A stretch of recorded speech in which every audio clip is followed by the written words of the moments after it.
وأكرمهم من مزيد فضله برؤيته في الجنان. وأشهد أن لا إله إلا الله الملك العلام، وأشهد أن محمدًا عبده ورسوله صاحب على المقام.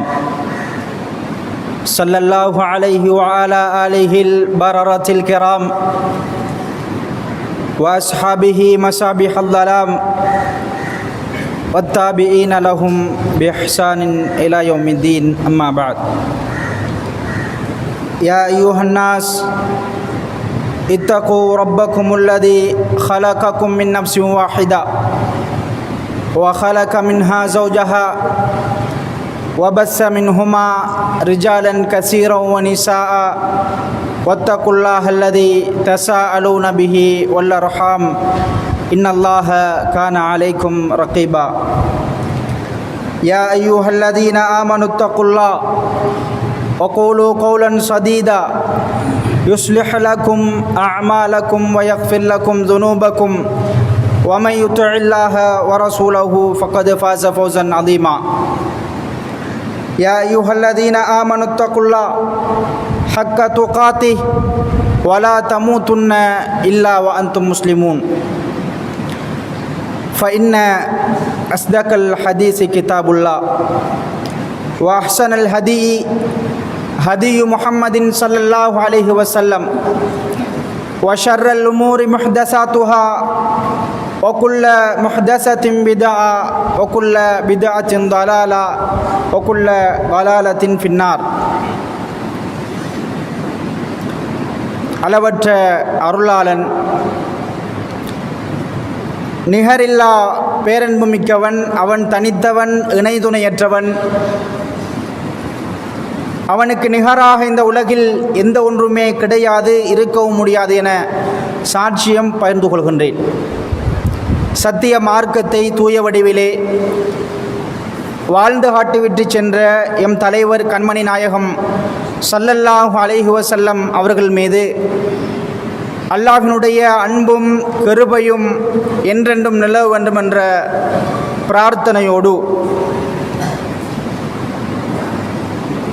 அல்லாஹுடைய அழைப்பை ஏற்று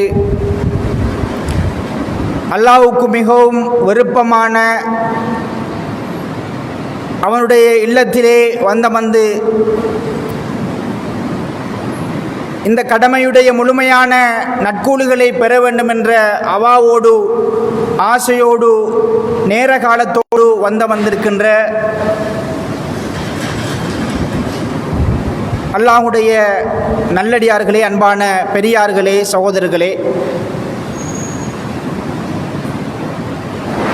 எல்லா சூழ்நிலைகளிலும் எல்லா சந்தர்ப்பங்களிலும் என்னையும் உங்களையும் படைத்த வல்ல ரப்புல் ஆலமீன் அல்லாஹ் ஒருவனை பயந்து கொள்வோம், அவனிடம் எல்லா கருமங்களையும் பறைசாற்றிக் கொள்வோம் என்ற உபதேசத்தை எனக்கும் உங்களுக்கும் ஆரம்பமாக நான் செய்து கொள்கின்றேன். அன்புக்குரிய அல்லாஹ்வின் நல்லடியார்களே, அன்பான இறைநேசர்களே, நானும் நீங்களும் இஸ்லாமிய மார்க்கம் புனித மாதம் என்று அடையாளப்படுத்திய பெரும் தியாகங்கள் பேசப்படுகின்ற நிகழ்ந்த இஸ்லாத்தினுடைய 50 கடமைகளில் அல்லாஹுடைய தூதர் ஸல்லல்லாஹு அலைஹி வஸல்லம் அவர்கள் கடைசியாக மரணிக்க முன்னர் வழிகாட்டிய ஹஜ்ஜுடைய கிரிகைகள் நடைபெறுகின்ற ஒரு உன்னதமான மாதத்திலே நானும் நீங்களும் இருந்து கொண்டிருக்கின்றோம். இந்த சந்தர்ப்பத்திலே இந்த மாதம் முழுக்க பேசுகின்ற அல்லது ஹஜ்ஜுடைய அந்த கிரிகை முழுக்க அடையாளப்படுத்துகின்ற இப்ராஹிம் அலைஹிஸ்ஸலாம் அவர்களுடைய தியாகமும் அவர்களுடைய தியாகத்தின் அந்த வெளிப்பாடு உதுஹியாவும் என்ற தலைப்பில் ஒரு சில செய்திகளை இன்றைய இந்த ஜும்ஆ உரையில் படித்துக் கொள்வது பொருத்தமாக இருக்கும் என கருதுகின்றேன். அன்புக்குரிய அல்லாஹ்வின் நல்லடியார்களே, அன்பான இறைநேசர்களே, அபுல் அம்பியா இமாமுல் ஹுனஃபா என்று சிறப்பு பெயர்களால் அழைக்கப்பட்ட ஒரு உன்னதமான ஒரு நபியாக இப்ராஹிம் அலைஹிஸ்ஸலாம் அவர்கள் திகழ்கின்றார்கள். நபிமார்களுக்கெல்லாம் தந்தை. அல்லாஹு தஆலா அல் குர்ஆனிலே அதிகமாக சிறப்பித்து சிலாகித்து கூறிய ஒரு நபி என்றால் அது இப்ராஹிம் அலைஹிஸ்ஸலாம் அவர்களாகத்தான் இருக்க முடியும். அல் குர்ஆனிலே அதிகமான வசனங்களினூடாக ஒவ்வொரு நபிமார்களுக்கு ஒவ்வொரு சிறப்பம்சங்களை அல்லாஹு தஆலா வெவ்வேறாக வேறுபடுத்தி காட்டுகின்றான். ஆனால் எந்த ஒரு நபிமார்களுக்கும் கொடுக்காத, எந்த ஒரு நபிமார்களுக்கும் சிலாகித்து கூறாத வசனங்களை கொண்டு அழகான முறையில் பேசுகின்ற ஒரு நபி என்றால் அது இப்ராஹிம் அலைஹிஸ்ஸலாம் அவர்களாகத்தான் இருக்க வேண்டும். சூரத்துன் நிசாவுடைய 125வது வசனம். இப்ராஹிம் அலைஹிஸ்ஸலாம் யார்? இப்ராஹிம் அலைஹிஸ்ஸலாம் யார் என்பதற்கு சுருக்கமாக அல்லாஹு தஆலா ஒரு சர்டிபிகேட்டை அளிக்கின்றான். அல்லாஹு தஆலா இப்ராஹிம் அலைஹிஸ்ஸலாம் அவர்கள் இவ்வாறு தான் இருப்பார், இவர்தான் இப்ராஹிம் என்று ஆழமான ஒரு செய்தியினை எங்களுக்கு அந்த வசனம் சொல்லிக் கொண்டிருக்கின்றது. எனக்கும் உங்களுக்கும் என்ன ஆசை? எங்களுக்கெல்லாம் ஆசை ஊரில் இருக்கின்ற மிகப்பெரிய ஒரு பணக்காரர் அல்லது ஊரிலே இருக்கின்ற மிகப்பெரிய ஒரு அந்தஸ்திலே இருக்கின்ற ஒருவர் அல்லது ஒரு அரசியல் கட்சியுடைய நண்பர் நான், இவர் அவருடைய நண்பர் என்று சொல்லிக் கொள்வதற்கு ஆசை. அல்லாஹ் இப்ராஹிம் அலைஹிஸ்ஸலாம் அவர்களை வேறு யாரும் கிடையாது, என்னையும் உங்களையும் படைத்த ரப்பு என்ன சொல்லுகின்றான் என்றால், வத்தஹதல்லாஹு இப்ராஹிம ஹலீலா. இப்ராஹிம் அலைஹிஸ்ஸலாம் யார்? இப்ராஹிமை நான் உற்ற நண்பராக ஏற்றுக்கொண்டேன். முதலாவது அடையாளம் இது. அன்புக்குரிய சகோதரர்களே, அது மாத்திரம் கிடையாது. வரலாறு நெடுகிலும் அல்லாஹுடைய தூதர் இறுதி நபி ஸல்லல்லாஹு அலைஹி வஸல்லம் அவர்களை பார்த்து அல் குர்ஆனிலே அவர்களுக்கு முன்னால் அனுப்பப்பட்ட எத்தனையோ நபிமார்கள் இருந்தும் யாருடைய மார்க்கத்தையும் அல்லாஹ் பின்பற்றுமாறு சொல்லவில்லை. அல்லாஹ் அல் குர்ஆனிலே சூரத்துன் நஹல் 123வது வசனத்திலே அல்லாஹ் நபிக்கு ஒரு கட்டளையை பிறப்பிக்கின்றான். சும்ம அவுஹைனா இலைக்க, நாங்கள் உங்களுக்கு வஹி அறிவித்தோம். அனித்தபி மில்லத இப்ராஹிம ஹனீஃபா, இப்ராஹிம் அலைஹிஸ்ஸலாம் அவர்களுடைய அந்த தூய்மையான மார்க்கத்தை நீங்கள் பின்பற்றிக் கொள்ளுங்கள் என்று நபிக்கே அல்லாஹு தஆலா கட்டளையிட்டிருக்கின்றான் என்றால் எந்த அளவு மிக முக்கியத்துவம் வாய்ந்த ஒரு நபி என்பதை நாங்கள் புரிந்து கொள்ள வேண்டும். ஒரு முறை அல்லாஹ்வின் தூதரிடத்திலே ஒரு மனிதர் வருகின்றார். அனஸ் ரலியல்லாஹு அன்ஹு அவர்கள் அறிவிக்கின்ற செய்தி முஸ்லிமிலே பதிவாகி இருக்கின்றது. அல்லாஹ்வுடைய தூதரை பார்த்து யா ஹைரல் பரியா, மனிதர்களிலே சிறந்த ஒரு மனிதரே என்று அழைத்தவாறு அந்த நபி தோழர் வருகின்றார், அந்த மனிதர் வருகின்றார். அல்லாஹ்வுடைய தூதர் என்ன சொல்லுகின்றார்கள் பாருங்கள். அல்லாஹ்வுடைய தூதர் சொல்லுகின்றார்கள், நான் கிடையாது, ராக்க இப்ராஹிம். அப்படி சொல்வதற்கு முழுமையாக தகுதி பெற்றவர் இருக்குமாக இருந்தால் அது இப்ராஹிமாத்தான் இருக்க வேண்டும் என்று அந்த இடத்திலே இப்ராஹிம் அலைஹிஸ்ஸலாம் அவர்களை மெருகூட்டி அவர்களை சிலாகித்து சொல்வதை நாங்கள் பார்க்க முடியுமாக இருக்கின்றது. அன்புக்குரிய சகோதரர்களே, இப்ராஹிம் அலைஹிஸ்ஸலாம் அவர்கள் வெறுமனே அவர் ஒரு தனி மனிதன் என்பதை தாண்டி இஸ்லாமிய மார்க்கம் எங்களுக்கு கற்றுத்தருகின்ற பாடம் என்னவென்றால், அழகான முறையிலே சூரத்துன் நஹல் 120வது வசனத்திலே அல்லாஹ் தஆலா சொல்லுகின்றான், இன்ன இப்ராஹீம கான உம்மதன். இப்ராஹிம் அலைஹிஸ்ஸலாம் இருக்கின்றாரே, இவர் ஒரு சமுதாயமாக காணப்பட்டார். கணவன் மனைவி சேர வேண்டும், அதிலிருந்து குழந்தைகள் பெருக வேண்டும், பல குடும்பங்கள் உருவாகித்தான் ஒரு சமூகம் பிறக்கின்றது. ஆனால் ஒரு தனி மனிதருக்கு அல் குர்ஆன் என்ன சீலடிக்கின்றது? ஒரு தனி மனிதரை பார்த்து அல்லாஹ் தஆலா என்ன சொல்லுகின்றான்? இப்ராஹிம் அலைஹிஸ்ஸலாம் கான உம்மதன், அவர் ஒரு சமுதாயம். எதற்காக சொல்லப்பட்டது? இப்ராஹிம் அலைஹிஸ்ஸலாம் என்கின்ற தனி மனிதரை அல் குர்ஆன் எதற்காக சமூகம் என்று சொல்ல வேண்டும்? ஒரு முழுமையான சமுதாயம் கொண்டிருக்க வேண்டிய நட்பண்புகளை, ஒரு சமூகம் கொண்டிருக்க வேண்டிய முன்மாதிரிகளை, ஒரு சமூகம் செய்ய வேண்டிய தியாகங்களை ஒரு தனி மனிதராக நின்று அனைத்தையும் செய்து காட்டிய ஒரு நபித்தோழர் என்பதால் இஸ்லாமிய மார்க்கம் அல் குர்ஆன் எங்களுக்கு அவர் தனி மனிதன் கிடையாது, அவர் ஒரு சமுதாயம் போன்றாவார் என்று அல் குர்ஆனிலே சிலாகித்து சொல்வதை நாங்கள் காண முடியுமாக இருக்கின்றது. அன்புக்குரிய சகோதரர்களே, இத்தனை சிறப்புகளையும் கொண்ட இப்ராஹிம் அலைஹிஸ்ஸலாம் அவர்கள் சம்பந்தமாக இந்த மாதத்தில் சுருக்கமாக சரி இவர்களுடைய சம்பவங்களை, இவர்களுடைய குடும்பத்தின் தியாகங்களை நாங்கள் தெரிந்திருக்க வேண்டும். அன்புக்குரிய சகோதரர்களே, இப்ராஹிம் அலைஹிஸ்ஸலாம் அவர்கள் சாதாரணமான ஒரு நபி கிடையாது. லேசான துன்பங்களை அடைந்து விட்டு அதிலே வெற்றி கண்ட ஒரு நபித்தோழர் கிடையாது. அல் குர்ஆன் சொல்லுகின்றது, அல்லாஹ் தஆலாவால் கொடுக்கப்பட்ட அனைத்து சோதனைகளிலும் வெற்றி பெற்ற நபித்தோழர் என்றால் அது இப்ராஹிம் அலைஹிஸ்ஸலாம் அவர்கள் என்று அல் குர்ஆன் எங்களுக்கு சிலாகித்து கூறுகின்றது.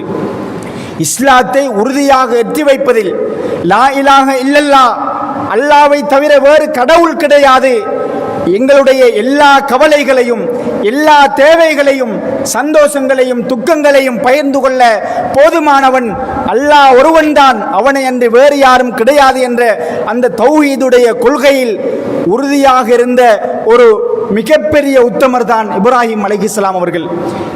மிக நிதானமாக சிந்தித்து மக்களுக்கு தவ்வா செய்யக்கூடிய ஒரு பண்பாளர் இப்ராஹிம் அலைஹிஸ்ஸலாம் அவர்கள் அல்லாஹ் ஒருவன் என்பதில் உறுதியாக இருந்தார்கள். அந்த சமூகம் அவர்களை எதிர்த்தது. எங்களுக்கெல்லாம் தெரியும் அந்த சம்பவங்கள். இப்ராஹிம் அலைஹிஸ்ஸலாம் அவர்கள் வாழ்ந்த அந்த ஊர் மக்கள் எதிர்த்தார்கள். ஊரிலே காணப்பட்ட மன்னர் எதிர்த்தார். எந்த அளவுக்கு என்றால் தன்னுடைய குடும்பத்தில் இருக்கின்ற தந்தையுடைய எதிர்ப்பையும் சம்பாதித்துக் கொண்டார். அன்புக்குரிய சகோதரர்களே, ஷிர்க் ஒழிப்பினுடைய முன்னோடியாக தந்தையாக இப்ராஹிம் அலைஹிஸ்ஸலாம் அவர்கள் காணப்பட்டார்கள். சமூகம் எதிர்த்தாலும், நாட்டு மன்னன் எதிர்த்தாலும், தன்னுடைய தகப்பன் எதிர்த்தாலும் நான் விட்டுவிட மாட்டேன் என்று தைரியமாக இருந்தார்கள். எல்லோரும் சேர்ந்து முடிவெடுத்த விடயம் என்ன? சிலைகள் எல்லாம் உடைக்கப்படுகின்றது. மிக தத்துரூபமாக அந்த சிறு கொழுப்பை அழகான முறையிலே சொல்லப்படுகின்றது. எல்லோருக்கும் தெரிந்த சம்பவம். கடைசியாக என்ன நடக்கின்றது? ஊர் மக்கள், சமூகம், தந்தை உட்பட சேர்ந்து மிகப்பெரிய குழி தோண்டப்படுகின்றது. இப்ராஹிம் அலைஹிஸ்ஸலாம் அவர்களை வைத்துக் கொண்டால் எமக்கு ஆபத்தான ஒருவர், எங்களை எல்லாம் மாற்றி விடுவார். மிகப்பெரிய குழி, பிரம்மாண்டமான குழி தோண்டப்படுகின்றது. நெருப்பு குமியலில் அவரை நெருப்பு குவியலிலே போட எத்தனிக்கின்றார்கள். இஸ்லாம் என்ன சொல்லுகின்றது? இப்ராஹிம் அலைஹிஸ்ஸலாம் அவர்களுடைய முழு வரலாறையும் அல் குர்ஆன் ஒவ்வொரு அத்தியாயத்தினூடாக எங்களுக்கு முழுமையாக சொல்லுகின்றது. நெருப்பு எரிந்து கொண்டிருக்கின்றது. நெருப்பிலே போட எத்தனிக்கின்றார்கள். ஜிப்ரீல் அலைஹிஸ்ஸலாம் அவர்கள் தோன்றுகின்றார்கள். ஜிப்ரீல் அலைஹிஸ்ஸலாம் வந்து, இப்ராஹிமே உங்களுக்கு என்ன தேவை உள்ளது? நான் என்ன செய்ய வேண்டும்? இப்ராஹிம் அலைஹிஸ்ஸலாம் சொன்னார்கள், ஹஸ்புனல்லாஹு வ நிஅமல் வக்கீல். என்னுடைய அனைத்து காரியங்களையும் அனைத்து விடயங்களையும் அல்லாஹ்விடம் ஒப்படைத்திருக்கின்றேன். என்னை படைத்த ரப்பிடம் ஒப்படைத்திருக்கின்றேன். அல்லாஹ் போதுமானவன். கூறிய வார்த்தை என்ன? அல்லாஹ் போதுமானவன். அல்லாஹ் தஆலா அல் குர்ஆனிலே சொல்லுகின்றான். நெருப்பிலே அப்படியே தூக்கி போடப்படுகின்றார். மிகப்பெரிய பிரம்மாண்டமான நெருப்பிலே தூக்கி போடப்படுகின்றார். சூரா அம்பியா 69வது வசனம். அல்லாஹ் தஆலாவுடைய கட்டளை நெருப்பிற்கு, குல்னா யா நாரு கூனி பர்தன் வசலாமா. நெருப்பே அலா இப்ராஹிம், இப்ராஹிம் அலைஹிஸ்ஸலாம் அவர்களுக்கு சுடக்கூடாது. இப்ராஹிம் அலைஹிஸ்ஸலாம் அவர்கள் நெருப்பிலே போடப்படுகின்றார்கள். அவருக்கு சாந்தமாக இருக்க வேண்டும் என்று நெருப்புக்கு அல்லாஹ் தஆலா கட்டளை பிறப்பிக்கின்றான். அதிலிருந்து மீளுகின்றார்கள், தப்பிக்கின்றார்கள் இப்ராஹிம் அலைஹிஸ்ஸலாம் அவர்கள். அன்புக்குரிய சகோதரர்களே, தன்னுடைய மனைவியை தவிர வேறு யாரும் அவர்களுக்கு உதவியாக கிடையாது. இப்படியே சிறிது காலம் செல்லுகின்றது. முடிவெடுக்கின்றார்கள். இப்ராஹிம் அலைஹிஸ்ஸலாம் முடிவெடுக்கின்றார்கள், இந்த ஊரிலிருந்து எமது தவ்வா பிரச்சாரத்தை செய்ய முடியாது, சற்று தொலைவில் சென்று எமது தௌவா பிரச்சாரத்தை செய்வோம் என்று முடிவெடுக்கின்றார்கள். அந்த செய்தியையும் தன்னுடைய சொந்த ஊரை விட்டு ஹிஜ்ரத் சென்ற அந்த செய்தியையும் அல் குர்ஆன் எங்களுக்கு சொல்லிக் கொண்டிருக்கின்றது. சூரா அன்கபூதிலே 26வது வசனத்திலே அல்லாஹ் தஆலா சொல்லுகின்றான், வகால இன்னி முஹாஜிருன் இலா ரப்பி. இப்ராஹிம் அலைஹிஸ்ஸலாம் அவர்கள் சொன்னார்கள், நான் அல்லாஹ்வுக்காக, அல்லாஹ்வை நாடி நான் இந்த ஊரை விட்டு பிரயாணம் செய்ய இருக்கின்றேன், வேறு நாட்டிலே நான் தௌவா பிரச்சாரம் செய்ய இருக்கின்றேன் என்று அந்த ஊரை விட்டு செல்லுகின்றார்கள். அன்புக்குரிய சகோதரர்களே, அல்லாஹ்வினுடைய நல்லடியார்களே, இப்ராஹிம் அலைஹிஸ்ஸலாம் அவர்களுக்கு பக்கபலமாக இருந்தவர் யார்? அவர்களுடைய மனைவி சாரா அலைஹிஸ்ஸலாம். சாரா என்னுகின்ற பெண்மணிதான் முதலாவது மனைவியாக இருந்தார்கள். அப்படியே இருவரும் பிரயாணம் செய்கின்றார்கள். மிக நீண்ட காலமாக, மிக நெடுகிய வருடங்களாக இப்ராஹிம் அலைஹிஸ்ஸலாம் அவர்களுக்கு குழந்தை கிடையாது. அன்பு மனைவி பார்க்கின்றார்கள், குழந்தை கிடையாது என்று. அவர்களின் மூலமாகவே ஹாஜரா அலைஹிஸ்ஸலாம், எங்களுக்கெல்லாம் தெரிந்த ஹாஜரா அலைஹிஸ்ஸலாம் அவர்களை திருமணம் முடித்து கொடுக்கின்றார்கள். ஹாஜரா அலைஹிஸ்ஸலாம் அவர்களை திருமணம் முடிக்கின்றார்கள். அல்லாஹ் தஆலா அந்த செய்தியையும் அல் குர்ஆனிலே சொல்லுகின்றான். சூரா இப்ராஹிமிலே 39வது வசனத்திலே அல்லாஹ் தஆலா சொல்லி காட்டுகின்றான். இப்ராஹிம் அலைஹிஸ்ஸலாம் அவருடைய துஆவை, நன்றி கடனை அல்லாஹ் தஆலா ஞாபகப்படுத்துகின்றான். அல்ஹம்துலில்லாஹி அல்லதி வஹபலி அலல் கிபரி இஸ்மாஈல வ இஸ்ஹாக. அல்லாஹ் தஆலா தள்ளாடுகின்ற வயதிலே, வயது முதிர்ந்த அந்த காலத்திலே எனக்கு இஸ்மாயிலையும் இஸ்ஹாக்கையும் பரிசாக கொடுத்தானே, அவனுக்கே புகழ் அனைத்தும் என்று இப்ராஹிம் அலைஹிஸ்ஸலாம் அவர்கள் துவா பிரார்த்தனை செய்து அல்லாஹ்வுக்கு நன்றி செலுத்திய அந்த துவாவினை எங்களுக்கு அல்லாஹ் தஆலா அல் குர்ஆனிலே சொல்லி காட்டுகின்றான். நீண்ட காலத்துக்கு பிறகு குழந்தை கிடைக்கின்றது. இஸ்மாயில் அலைஹிஸ்ஸலாம் அவர்கள் மிகப்பெரிய தியாகத்துக்கு மத்தியிலே கிடைக்கின்றார்கள். ஹாஜரா அலைஹிஸ்ஸலாம் அவர்களின் மூலமாக அல்லாஹ்வுடைய அடுத்த கட்டளையை பாருங்கள். எவ்வளவு காலமாக குழந்தை கிடையாது, அல்லாஹ் தஆலாவுடைய கட்டளை வருகின்றது. இஸ்மாயில் அலைஹிஸ்ஸலாம் பால் குடி பருவத்திலே இருப்பவர். அல்லாஹ் தஆலாவுடைய கட்டளை, எந்தவித மரங்களுமற்ற, எந்தவித புட்பூண்டுகளுமற்ற, மனித நடமாற்றமே இல்லாத பாலைவன பூமியிலே உங்களுடைய மனைவியையும் மகனையும் நீங்கள் விட்டு விட்டு வர வேண்டும். யாருடைய கட்டளை? அல்லாஹ்வுடைய கட்டளை அந்த நபிக்கு வருகின்றது. உடனே அந்த கட்டளையை பின்பற்றி மக்கமா நகருக்கு செல்லுகின்றார்கள். மக்கமா நகரிலே இருவரையும் சொட்டு தண்ணீரோடு பேரித்தம்பழங்களோடு விட்டு விட்டு திரும்புகின்றார்கள். ஹாஜரா அலைஹிஸ்ஸலாம் அவர்கள் திரும்பி பார்த்து, இப்ராஹிம் அலைஹிஸ்ஸலாம் தன்னுடைய கணவரை பார்த்து, எங்கே செல்லுகின்றீர்கள்? பதில் வரவில்லை. ஹாஜரா அலைஹிஸ்ஸலாம் விளங்கிவிட்டது. அந்த பெண்மணியை பாருங்கள், தியாகத்தை பாருங்கள். கேட்டார்கள், அல்லாஹு அமரக பிஹாதா. இப்ராஹிம் அலைஹிஸ்ஸலாம் அவர்களை பார்த்து, அல்லாஹு அமரக பிஹாதா, இந்த செயலை என்னை படைத்த, உங்களை படைத்த ரப்பு கட்டளை பிறப்பித்தானா? எங்களை இந்த யாருமற்ற இந்த பாலைவன பூமியிலே விட்டு விட்டு வருமாறு இந்த கட்டளை அல்லாஹ்வுடைய கட்டளையா என்று கேட்க ஆம் என்று பதிலளிக்கப்படுகின்றது. உடனே அந்த பெண்மணி சொல்லுகின்றார்கள், இதன் லா யுதையூனா, கவலைப்பட தேவையில்லை, நாங்கள் சஞ்சலப்பட தேவையில்லை, அல்லாஹ் தஆலா என்னை கைவிட மாட்டான், அல்லாஹ் தஆலா என்னை கைவிட மாட்டான் என்று அவர்கள் இருவரும் அந்த பாலைவன பூமியிலே தங்க இப்ராஹிம் அலைஹிஸ்ஸலாம் திரும்பி விட்டார்கள். இப்ராஹிம் அலைஹிஸ்ஸலாம் அல்லாஹ்விடத்திலே துஆ பிரார்த்தனை செய்தார்கள். ரப்பனா, ரப்பனா, என்னை படைத்த ரப்பே, இன்னி அஸ்கந்து மின் துர்ரியதி பிவாதின் கைரி தி ஜராயின் இந்த பைத்திக்கல் முஹர்ரம்.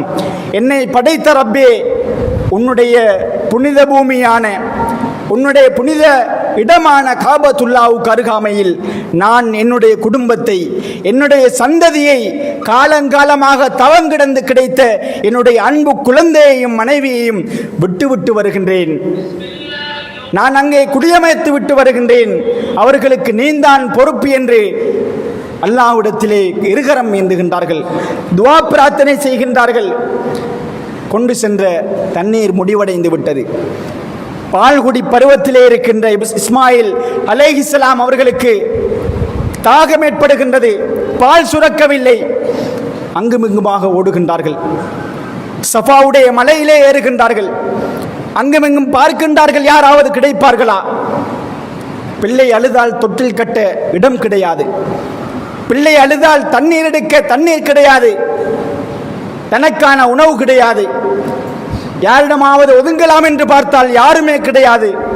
மனித நடமாட்டமே கிடையாது. சஃபா மலுவையிலே ஏறுகின்றார்கள். யாருமே இல்லை. மீண்டும் மருவாவுக்கு செல்லுகின்றார்கள். யாருமே இல்லை. திரும்ப திரும்ப சஃபாவிலும் மருவாவிலும் 7 விடுத்தம் ஏறி ஏறி இறங்குகின்றார்கள். இன்னைக்கு அந்த தியாக வரலாறுகள் இன்னைக்கு ஒவ்வொரு ஹஜ்ஜுடைய நாட்களிலும் ஒவ்வொரு ஹஜ்ஜுடைய அந்த கிரிகைகளிலும் இன்னைக்கு செய்யப்படுகின்றது என்றால் எந்த அளவு அவர்களுடைய தியாகம் என்பதை நாங்கள் புரிந்து கொள்ள வேண்டும். 7வது விடுத்தம் சத்தம் கேட்கின்றது. ஓடோடி வருகின்றார்கள். அங்கு ஜிப்ரீல் அலைஹிஸ்ஸலாம் தன்னுடைய இறக்கை மூலமாக தட்டி ஜம்சம் ஊற்று, அதிசய ஊற்று வெளியாகின்றது. அந்த ஹாஜரா அலைஹிஸ்ஸலாம் அவர்கள் தன்னுடைய கைகளால் அதனை மறித்து சிறிய ஒரு கிணறு போல அமைக்கின்றார்கள். செய்தியிலே வருகின்றது, அவர்கள் அந்த அமைப்பை செய்திருக்காவிட்டால் பெருக்கெடுத்து ஓடுகின்ற ஆறாக சம்சம் இருந்திருக்கும் என்று நாங்கள் ஹதீஸ்களிலே அல் குர்ஆனிய வசனத்தினூடாக தெரிந்து கொள்ள முடிகின்றது.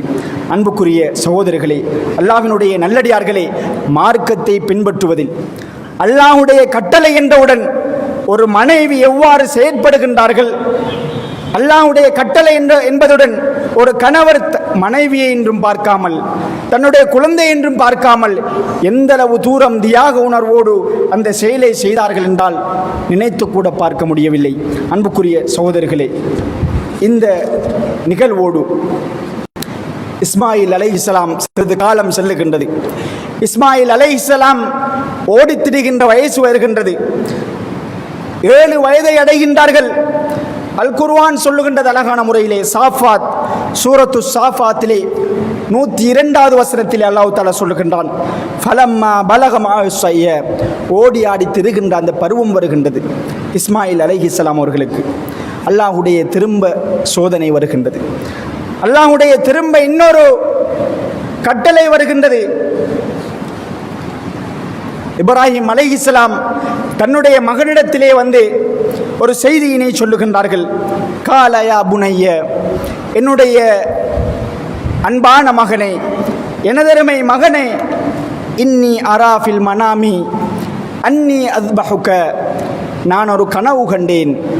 இப்ராஹிம் அலைஹிஸ்ஸலாம் நீண்ட காலத்துக்கு பிறகு தவம் கிடைந்து பெற்ற குழந்தையை அவர்கள் சம்பந்தமாக கனவு காண்டுகின்றார்கள். தனது மகனிடத்திலே வந்து சொல்லுகின்றார்கள், மகனே, நான் கனவு கண்டேன், உன்னை அறுத்து பலிவிடுவதாக. அல்லாஹ்வுடைய கட்டளை. இஸ்மாயில் அலைஹிஸ்ஸலாம் அவர்களை தன்னுடைய கைகளால் அறுத்து பலியிட வேண்டும். இந்த செய்தியினை கனவினை சொல்லுகின்றார்கள். அல்லாஹ் தஆலா வஹீயுடைய விஷயங்களை நபிமார்களுக்கு கனவின் மூலமாகவும் தெரிவிப்பான். அந்த அன்பான ஓடி ஆடி திரிகின்ற அந்த மகனுடைய பக்குவத்தை பாருங்கள்.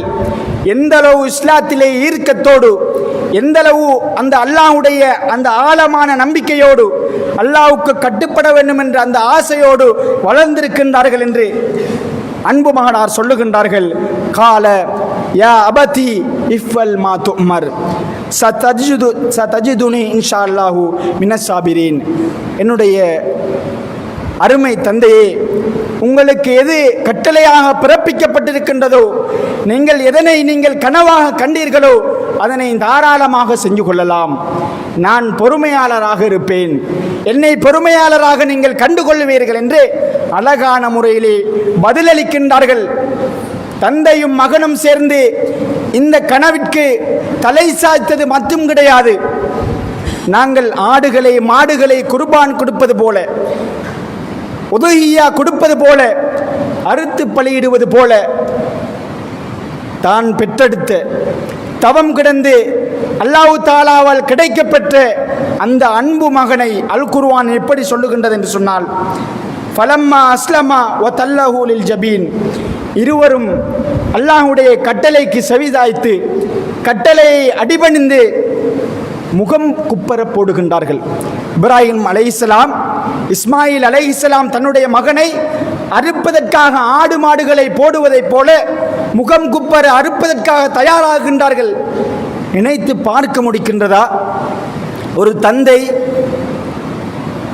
தன்னுடைய குழந்தையை இவ்வாறான ஒரு நிகழ்வை செய்வதற்கு யாராவது முன்வருவோமா? எப்படிப்பட்ட தியாகம் அது! மறு வார்த்தையே கிடையாது. அல்லாஹ்வுடைய கட்டளை செவிசாய்க்க வேண்டும். அவர்கள் முகம் குப்பர போடுகின்றார்கள், அறுப்பதற்கு எத்தனிக்கின்றார்கள். அல் குர்ஆன் சொல்லுகின்றது, அல்லாஹ்வுடைய அழைப்பு போகின்றது. வநாதைனாஹு அன்னயா இப்ராஹிம். அல்லாஹ் தஆலா இப்ராஹிம் அலைஹிஸ்ஸலாம் அவர்களை கண்டுகொண்டான்.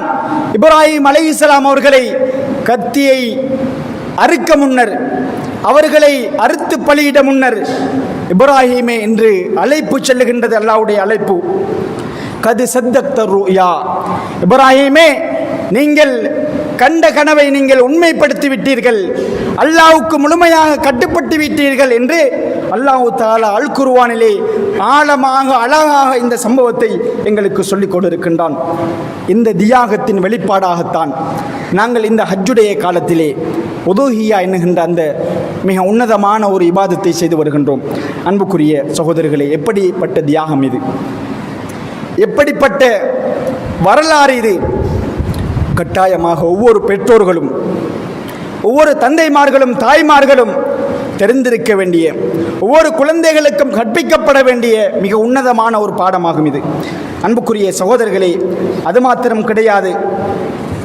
இந்த ஹஜ்ஜுடைய மாநாடு இருக்கின்றது, ஹஜ்ஜுடைய இந்த ஒன்று கூடல் இருக்கின்றது, இது சாதாரண ஒரு ஒன்று கூடல் கிடையாது.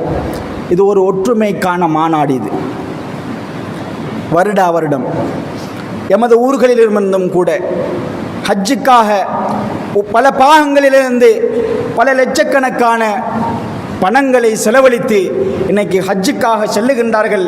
அல்லாஹ் தஆலா அப்படியான பாக்கியத்தை எங்களுக்கு தர வேண்டும். இந்த மாநாடு இருக்கின்றது, இது லேசுப்பட்ட மாநாடு கிடையாது. காசு செலவழித்து அந்த இபாதத்தை செய்துபட்டு வருகின்றோம் என்று சாதாரணமாக வரும் வார்த்தைகளால் சொல்லிவிட முடியாது. சென்றவர்களுக்கு தெரியும் அது, அங்கு அதனை நேரடியாக அனுபவித்தவர்களுக்கு தெரியும் அது. அந்த பூமி அல்லாஹ் அல் குர்ஆனிலே சிலாகித்து கூறிய பூமி அது. இப்படியான பல தியாகங்கள் நடைபெற்ற பூமி அது. அல் குர்ஆன் புனிதமான பூமி என்று சொல்லுகின்ற பூமி அது. அந்த பூமிக்கு வெள்ளை ஆடைகளோடு வெள்ளையன் கருப்பன் என்ற அந்த மனப்பாங்கை இல்லாதொழிக்கின்ற ஒரு அழைப்பு அது. தங்களிடம் இருக்கின்ற வரட்டு கௌரவங்களை, பெருமைகளை அப்படியே அடியோடு அளிக்கின்ற அழைப்பு அது. படித்தவன் பாமரன் என்ற அந்த வித்தியாசமெல்லாம் கிடையாது. ஆட்சியாளன் ஆளப்படுபவன் என்ற அந்த வேறுபாடுகள் எல்லாம் கிடையாது. அதனை எல்லாம் அப்படியே துடைத்தருகின்ற ஒரு அழைப்பு தான் அது. எந்த ஆட்சியாளனாக இருந்தாலும், எந்த ஜனாதிபதியாக இருந்தாலும் அந்த இடத்துக்கு சென்றே ஆக வேண்டும், வெள்ளையாடை அணிந்தே ஆக வேண்டும். அந்த கஅபத்துல்லாவை எல்லா மக்களோடு சேர்ந்தும் அவர் வலம் வரவே ஆக வேண்டும். அன்புக்குரிய சகோதரர்களே, அரஃபாவிலே தரித்தல், மினாவிலே தரித்தல், முஸ்தலிஃபாவிலே தரித்தல், இந்த நிகழ்வுகள் எல்லாம் சாதாரணமான நிகழ்வுகள் கிடையாது. ஒரு மனிதன் தன்னுடைய எல்லா சுய கௌரவங்களையும் விட்டுவிட்டு தான் அல்லாஹ்வுக்கு சொந்தமானவன், தான் அல்லாஹ்விடமே செல்ல இருக்கின்றேன் என்று முழுமையாக அல்லாஹ்விடம் தங்களை சாய்த்து கொள்ளுகின்ற ஒரு இபாதத், சாய்த்து கொள்ளுகின்ற ஒரு ஒன்று கூடல் என்பதை நாங்கள் புரிந்து கொள்ள வேண்டும். அன்புக்குரிய சகோதரர்களே, அதைவிட மிக முக்கியமான விடயம், அங்கு செல்லுகின்ற பொழுது ஹஜ்ஜிலே ஞாபகப்படுத்தப்பட்ட, அரஃபா மைதானத்திலே சொல்லி காட்டப்பட்ட அந்த நிகழ்வு எங்களுக்கு ஞாபகத்திலே வரும். அல்லாஹ்வுடைய தூதர் சொன்னார்கள், ஒரு மனிதனுடைய மானம், ஒரு மனிதனுடைய உயிர், ஒரு மனிதனுடைய உடைமைகள் எல்லாம் பாதுகாக்கப்பட வேண்டியது. புனிதத்துவமானது, யாருக்கும் கை வைக்க முடியாது என்று அல்லாஹ்வுடைய தூதர் உரத்து கூறிய இடம்தான் அந்த அரஃபாவுடைய மைதானம். அன்புக்குரிய சகோதரர்களே, இந்த சந்தர்ப்பத்தை நாங்கள் உருவாக்கி கொள்ள வேண்டும். ஹஜ்ஜுக்கு அந்த வெள்ளையாடையோடு மக்களோடு மக்களாக ஒன்று சேர்ந்து அந்த இபாதத்தை செய்வதற்காக நாங்கள் முயற்சி செய்து கொள்ள வேண்டும். அதற்காக தியாகம் செய்து கொள்ள வேண்டும். அல்லாஹ் தஆலாவுடைய கட்டளையை சரிவர நிறைவேற்ற வேண்டும். இந்த அழகான ஒரு குடும்பம் இப்ராஹிம் அலைஹிஸ்ஸலாம் அவர்களும் செய்த தியாகத்தை போல நாங்கள் எமது குடும்பங்களோடு அழகான முறையிலே சந்தோஷமாக வாழுகின்றோம். எமது குடும்பத்தை பாலைவனத்தில் விடவும் தேவையில்லை, எமது குழந்தையை அறுத்து பலியிட தேவையும் இல்லை. அல்லாஹ்வுடைய கட்டளையா நான் ஏற்றுக்கொள்வேன். அல்லாஹ்வுடைய வார்த்தையா மறு வார்த்தை கிடையாது. அல்லாஹ்வின் தூதருடைய செயலா அல்லாஹ்வின் தூதருடைய கட்டளையா மறுவார்த்தை கிடையாது. முழுமையாக அடிபணிவேன். என்னுடைய மனைவியும் முழுமையாக அடிபணிவாள். அதன் போல நான் எனது குழந்தைகளை வளர்த்திருக்கின்றேன் என்று சொல்லுகின்ற அளவுக்கு எமது குடும்பம் உருவாக்கப்பட வேண்டும். எமது குழந்தைகள் பராமரிக்கப்பட வேண்டும். எனவே அன்புக்குரிய அல்லாஹ்வின் நல்லடியார்களே, அல்லாஹ் தஆலா என்னையும் உங்களையும் ஈருலகிலும் வெற்றி பெறச் செய்வானாக. பாரக்கல்லாஹு லனா வலக்கும் வலி ஜமீஇல் முஸ்லிமீன் மின் குல்லி தம்பின் ஃபஸ்தக்ஃபிரூஹு இன்னஹு ஹுவல் கஃபூருர் ரஹீம்.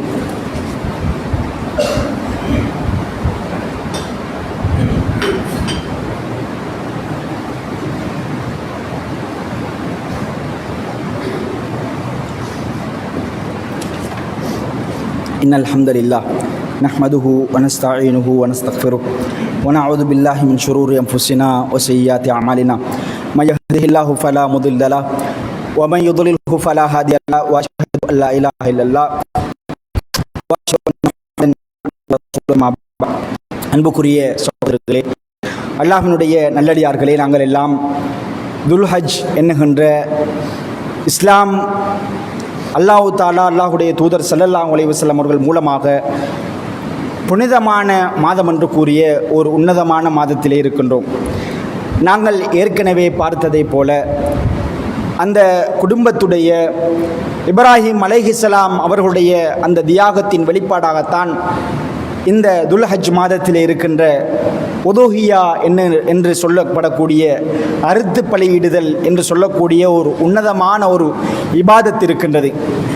உதுஹியா கொடுப்பவர்கள் நியத்துக்களோடு அதற்கான தயார் நிலையிலே நாங்கள் எல்லாம் இருப்போம். எனவே உதுஹியாவுடைய சம்பந்தப்பட்ட சுருக்கமான சட்டங்களை மிகச் சுருக்கமாக இரண்டாவது குத்துபாவிலே பார்த்து முடித்துக்கொள்வோம்.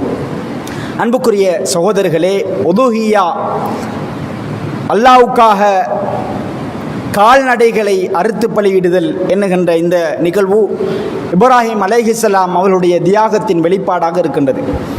இந்த உதுஹியா என்கின்ற கடமை நாங்கள் அடைய இருக்கின்ற யௌமுன் நஹர் 10வது பிறை 10வது நாளன்று, அதாவது பெருநாளுடைய நாளன்று செய்கின்ற ஆரம்பிக்கின்ற ஒரு இபாதத். இந்த இபாதத் எப்பொழுது வரைக்கும் செய்யலாம் என்று சொன்னால், அந்த பெருநாளுடைய தொழுகையை தொழுதலிருந்து 10வது நாளிலிருந்து பிறை 11, 12, 13வது இந்த 3 நாட்களிலும் ஐயாமுத் தஷ்ரீக்குடைய இந்த நாட்களிலே இந்த இபாதத்தை செய்ய வேண்டும். அன்புக்குரிய சகோதரர்களே, இஸ்லாம் எங்களுக்கு இந்த இபாதத்தை செய்வதற்கு கால்நடைகளான ஒட்டகம், ஆடு, மாடு இந்த கால்நடைகளை எங்களுக்கு சொல்லித் தருகின்றது. ஒட்டகம் எமது ஊர்களிலே கொடுக்கப்படுவது கிடையாது. பெரும்பாலும் மாடுகளும் ஆடுகளும் அறுத்து பலியிடப்படுகின்றது. இஸ்லாம் இந்த வரையறையை சொன்ன இஸ்லாம் எங்களுக்கு இந்த கால்நடைகளுடைய வயதிலேயே எங்களுக்கு நிர்ணயித்து கூறுகின்றது. ஒட்டகம் என்றால் 5 வருடம் பூர்த்தியாக இருக்க வேண்டும். மாடு என்றால் 2 வருடம் பூர்த்தியாக இருக்க வேண்டும். ஆடு என்றால் 1 வருடம் பூர்த்தியாக இருக்க வேண்டும். அன்புக்குரிய அல்லாஹ்வின் நல்லடியார்களே, அன்பான சகோதரர்களே, அல்லாஹ்வுடைய தூதர் ஸல்லல்லாஹு அலைஹி வஸல்லம் அவர்கள் சொன்னார்கள், லா தத்பஹு இல்லா முஸின்னா, இப்படியான வயதை எட்டாத அந்த கால்நடைகளை நீங்கள் அறுத்து பலியிட வேண்டாம் என்று ஒரு தடையினை விதித்தார்கள். அன்புக்குரிய சகோதரர்களே, பல ஆயிரக்கணக்கான ரூபாய்களை செலவழித்து நான் அல்லாஹ்வுடைய அந்த திருப்பொருத்தத்தை பெற வேண்டும், அந்த இப்ராஹிம் நபி செய்த தியாகத்திலே ஒரு துளியாவது நான் அதனை அடைய வேண்டும் என்ற எண்ணத்தோடு இருக்கின்றவர்கள், அதற்கான தயார் நிலையிலே இருப்பவர்கள், நாங்கள் அந்த குர்பானி கொடுக்கின்ற உதுஹியா கொடுக்கின்ற அந்த பிராணியை அதற்காக பணத்தை மாத்திரம் கொடுத்துவிட்டு எத்தனை நபர்களுக்கு கொடுத்தீர்கள் என்று அந்த போட்டோவை பார்த்துவிட்டு எமது இபாதத் முடிந்து விட்டது என்று சொல்லுகின்ற அப்படியான நபர்களாக இருக்கக்கூடாது. இஸ்லாம் அழகான முறையிலே எங்களுக்கு சொல்லுகின்றது. நாங்கள் மாடு ஆடு பார்க்கின்ற பொழுது இத்தனை குடும்பம் இருக்கின்றது, இத்தனை நபர்களுக்கு கொடுக்க வேண்டும் என்று ராத்தல்களை அந்த ஆடு மாடுகளை பார்த்து அந்த நிறைகளை பார்த்து வாங்குகின்ற நாங்கள் அதனுடைய வயதலைகளையும் கட்டாயமாக பார்க்க வேண்டும். அந்த மாடு அதனுடைய அந்த வயதலையை அடைந்திருக்கின்றதா, ஆடு அதனுடைய வயதலையை அடைந்திருக்கின்றதா என்று கட்டாயமாக நாங்கள் பார்க்க கடமைப்பட்டிருக்கின்றோம். அது மாத்திரம் கிடையாது, இன்னைக்கு நிறைய வெளியூர்களிலும் பள்ளிகளூடாக கூட்டு அந்த உதுஹியாக்கான ஏற்பாடுகள் செய்யப்படுகின்றது. நாங்கள் வெறுமனே பணத்தை அனுப்பிவிட்டு மாத்திரம் இருந்து விடாமல் தெரிவு செய்யப்படுகின்ற அந்த கால்நடைகளுக்கு இப்படியான கால்நடைகளை தெரிவு செய்யக்கூடாது என்று இஸ்லாம் எங்களுக்கு அதனையும் வலியுறுத்துகின்றது.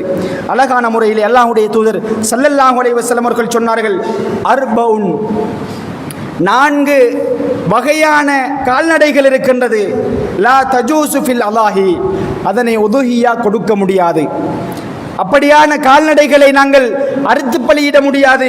அல்லாஹ்வுடைய தூதர் சொன்னார்கள், அல் ஔராஉ அல் பையுனு ஔருஹா, கண் குருடான கண் தெரியாத அப்படியான கால்நடைகளை ஆடு மாடுகளை நீங்கள் கொடுக்க வேண்டாம். வல் மரீது அல் பையுனு மர்துஹா, வெளிப்படையாக இந்த மாடு அல்லது இந்த கால்நடை இந்த ஆடு நோய்வாய்ப்பட்டிருக்கின்றது என்று எங்களுக்கு வெளிப்படையாக தெரிகின்றது, அப்படியான கால்நடைகளையும் நாங்கள் கொடுக்கக்கூடாது. அல் அர்ஜாவு அல் பையினு தலாஉஹா, அல்லாஹ்வுடைய தூதர் 3வது சொன்னார்கள், நொண்டியாக இருக்கின்ற ஊனமுற்றிருக்கின்ற அந்த கால்நடைகளையும் நீங்கள் இதற்காக நீங்கள் அறுத்து பலியிட வேண்டாம்.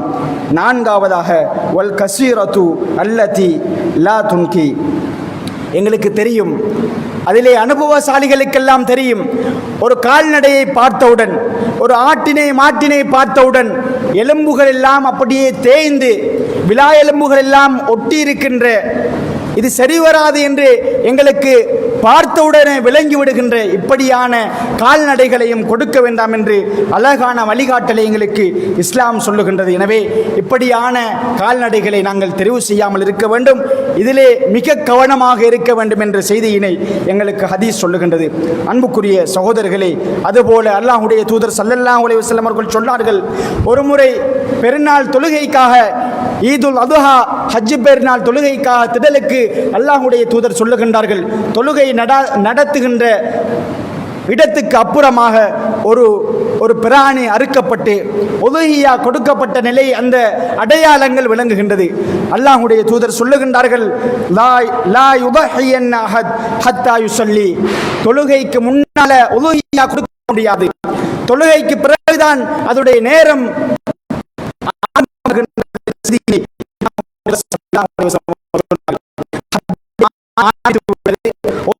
கொடுப்பதற்காக தயார் நிலையிலே இருப்பவர்கள் எங்களுக்கு தெரியும், நகங்களை முடிகளை களைந்து விடக்கூடாது. இஸ்லாம் அப்படியான ஒரு அழகான ஒரு வழிகாட்டலை சொல்லுகின்றது. ஒருவர் வசதியாக இருக்கின்றார், இடைநடுவிலே நாங்கள் இருந்து கொண்டிருக்கின்றோம், துல்ஹஜ் ஆரம்பிக்கின்ற பொழுது அழகான முறையிலே நான் உதுஹியா கொடுக்க போகின்றேன் என்று அல்லாஹ்வுக்காக நியத்து வைத்துக் கொண்டு முடிகளை நகங்களை களையாமல் இருக்கின்றார். அது போதுமானது, அல்லாஹ் தஆலா அவருடைய இபாதத்தை ஏற்றுக்கொள்ள வேண்டும். ஒருவர் துல்ஹஜ் மாதம் ஆரம்பித்தும் அவர் அப்படியான நியத்து வைக்கவில்லை, திடீரென 4வது பிறை என்று அல்லது 5வது பிறை என்று ஒருவர் நோய்வாய்ப்பட்டிருப்பார், ஹாஸ்பிட்டலிலே இருப்பார், அப்படியான முடிவுகள் எடுக்காமல் இருந்திருப்பார், 4வது நாள் வந்திருப்பார், அல்லது ஒருவர் இஸ்லாத்துக்கு 4வது நாள் வருகின்றார், பிறை நாளிலே வருகின்றார் என்றால் அவர் தாராளமாக உதுஹியா கொடுக்க போகின்றேன் என்று அவருக்கு முழுமையான தகுதி இருந்தால் அவர் அழகான முறையில் அந்த நாளிலிருந்தே நியத்து வைத்துக் கொள்ளலாம். அவரும் எப்பொழுது நியத்து வைக்கின்றாரோ அதிலிருந்து அந்த முடிகளை நகங்களை களையாமல் பாதுகாப்பாக இருந்து கொள்ள வேண்டும். இதுவும் ஒரு முக்கியமான விடயமாக இருக்கின்றது. அதுபோல இன்னைக்கு நிறையவே தமது ஊர்களை தாண்டி வெளியிடங்களுக்கு எமது உதுஹியாவுடைய பிராணிகள் கொடுக்கப்படுகின்றது, அல்லது பணம் மூலமாக கொடுக்கப்பட்டு அங்கு அந்த விடயங்கள் பிரித்து கொடுக்கப்படுகின்றது. அப்போ வேறு இடங்களுக்கு ஊர்களுக்கு அனுப்ப முடியுமா என்று கேட்டால் அதற்கும் மார்க்கத்திலே எந்தவித தடையும் கிடையாது. ஆனால் ஊரிலே தேவையுடையவர்கள் இருக்கின்றார்கள், ஊரிலே தேவை இருக்க மற்ற இடங்களுக்கு கொடுக்காமல் முதலாவது ஊரிலே இருக்கின்றவர்களுக்கு, எமது அண்டை வீட்டார்களுக்கு, எமது குடும்பங்களுக்கு பூர்த்தியாகினவுடன் அதனை தாண்டி தன்னிறைவு அடைந்தவுடன் வேறு இடங்களுக்கு அனுப்பலாம், எந்தவித தடையும் கிடையாது என்ற செய்தியினை இஸ்லாம் எங்களுக்கு அழகான முறையிலே சொல்லுகின்றது. கடைசியாக அன்புக்குரிய சகோதரர்களே, இந்த உதுஹியாவுடைய இந்த இபாதத்து இருக்கின்றதை அல்லாஹ் அல் குர்ஆனிலே அழகான முறையிலே இந்த உதுஹியா இதற்காக நாங்கள் எதனை அடிப்படையாக கொண்டு கொடுக்கின்றோம் என்று ஆழமாக சொல்லுகின்றான். சூரத்துல் ஹஜ்ஜிலே 37வது வசனத்திலே சொல்லுகின்றான், லை யனாலல்லாஹ லுஹூமுஹா வலா திமாஉஹா. அல்லாஹ்விடத்திலே நாங்கள் அறுத்து பலியிடுகின்ற இறைச்சிகளோ இரத்தங்களோ சென்றடைவது கிடையாது. அல்லாஹ் தஆலா அதனை எதிர்பார்ப்பது கிடையாது. வலாக்கி யனாலுஹு தக்வா மின்கும், உங்களிடமிருந்து அல்லாஹ்வை அஞ்சி அல்லாஹ்வை நெருங்குவதற்காக யார் இஹ்லாஸோடு கொடுக்கின்றார் என்றுதான் அல்லாஹ் தஆலா பார்க்கின்றானே தவிர நாங்கள் கொடுக்கின்ற பிராணிகளுடைய இறைச்சிகளையோ அந்த இரத்தங்களையோ அல்ல என்று அல் குர்ஆன் அழகான முறையிலே இந்த உதுஹியா எதற்காக அதனுடைய சுருக்கமான நோக்கத்தை அழகாக எங்களுக்கு இந்த அல் குர்ஆனிய வசனம் சொல்லிக் கொண்டிருக்கின்றது. எனவே நாங்கள் கஷ்டப்பட்டு தியாகம் செய்து உழைத்து கொடுக்கின்ற இந்த உதுஹியாவுடைய நன்மை முழுமையாக கிடைக்க வேண்டும் என்றால் நாங்கள் இஹ்லாஸான முறையிலே கொடுத்து கொள்ள வேண்டும். எனக்கு பணம் இருக்கின்றது, நான் கட்டாயமாக கொடுக்க வேண்டும், கொடுக்காவிட்டால் ஊர் மக்கள் ஏதாவது நினைத்து விடுவார்கள், எனது குடும்பம் ஏதாவது சொல்லிவிடும் என்று கொடுப்பதற்குரிய ஒரு இபாதத் கிடையாது இது. எனவே அன்புக்குரிய சகோதரர்களே, இந்த இபாதத்தை இஹ்லாஸான முறையிலே செய்வோம். அல்லாஹ் தஆலா அந்த இபாதத்தை செய்து முழுமையான கூலிகளையும் நன்மைகளையும் எனக்கும் உங்களுக்கும் தந்தருள வேண்டும். அதுபோல எமது ஊர்களிலிருந்து நாடுகளிலிருந்து இன்னைக்கு வருடாந்தம் ஹஜ்ஜுக்கு செல்லுகின்றார்கள். அந்த பாக்கியம் கட்டாயம் எல்லோருக்கும் கிடைக்க வேண்டும். அந்த சந்தர்ப்பம், அந்த இபாதத், அந்த வெள்ளையாடையோடு எல்லா நாட்டு மக்களோடும் அந்த தவாஃப் வருகின்ற சந்தர்ப்பம், அரஃபாவிலே ஒன்று கூடுகின்ற சந்தர்ப்பம், மினாவிலே தரிக்கின்ற சந்தர்ப்பம், அங்கு யாரும் வேறுபாடு கிடையாது, எல்லோரும் ஒன்றுதான் என்று நினைக்கப்படுகின்ற சந்தர்ப்பம் அல்லாஹ் தஆலா எனக்கும் உங்களுக்கும் தந்தருள வேண்டும். அதற்கான முயற்சிகளை செய்து கொள்ள வேண்டும் என்று கேட்டு முடித்துக் கொள்கின்றேன். வாஹிரு தாவானா அனில் ஹம்துலில்லாஹி ரப்பில் ஆலமீன்.